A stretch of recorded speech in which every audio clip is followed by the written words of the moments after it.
Have you ever made a terrible decision while hungry, then wondered why it felt completely reasonable? Hunger does more than make your stomach growl. It can hijack what feels urgent and make immediate rewards impossible to resist. But does your brain really lose control because it runs out of sugar? What happens to careful thinking when hunger takes over? The answer involves a brain region running out of fuel, an older system taking the wheel, and a decoy feeling that hides the real cause. Let's explore, right here on Just Body Things. Most people blame mood. They think hunger makes you irritable, and irritability makes you reckless. That's not what's happening. The real story starts in the prefrontal cortex, the region behind your forehead that weighs consequences before you act. It runs on one fuel: glucose.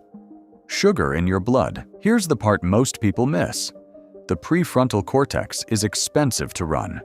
It burns more energy per gram than almost any other tissue in your body. When glucose drops, this region is the first to lose power. Not your mood, not your patience, your brain's control center.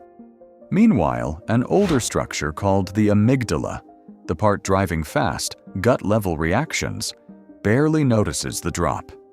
It doesn't need much fuel to keep firing, so the balance of power inside your skull shifts. Quiet control fades. Fast impulse takes over. Think about a building with one security desk. Every impulse that walks in, grab that snack, snap at that person, buy that thing you don't need, normally gets checked at the desk first. The desk runs on electricity. That electricity is glucose. Cut the power, and the desk doesn't get angry. It doesn't get sloppy either. It just goes dark. And every door in the building unlocks itself. That's the real mechanism behind hunger-driven bad decisions. Not mood, not weakness.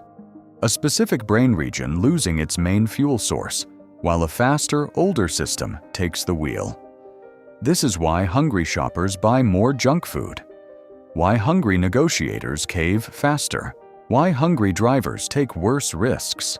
None of that is about willpower. It's about voltage. Here's where it gets stranger. Your body knows this is happening, and it still doesn't warn you clearly. Low blood sugar doesn't feel like my judgment center is offline. It feels like irritability, restlessness, a vague pull toward anything with sugar or fat in it. Your brain hides the real cause and hands you a decoy feeling instead. Researchers studying judges found something that fits this pattern exactly. Favorable rulings dropped sharply the longer judges went without a food break, then jumped back up right after they ate. Trained legal professionals, years of discipline, still pulled off course by blood sugar. If glucose can bend a judge's ruling, it can bend your grocery list. There's a deeper twist here too. Your brain doesn't just lose control when glucose drops. It starts overvaluing anything immediate. A reward right now, food, a purchase, a reaction, suddenly feels worth more than it actually is. Tomorrow's consequences shrink. Right now gets loud. That's not a character flaw showing up. That's a fuel gauge hitting empty. So the fix isn't more willpower. Willpower is exactly the resource running low. The fix is timing. Eating before the decision, not after the damage. Judges get this by scheduling breaks. You can get it by noticing when your patience thins and your cravings sharpen. That's the signal, not the mood. You're not becoming a worse person when you're hungry.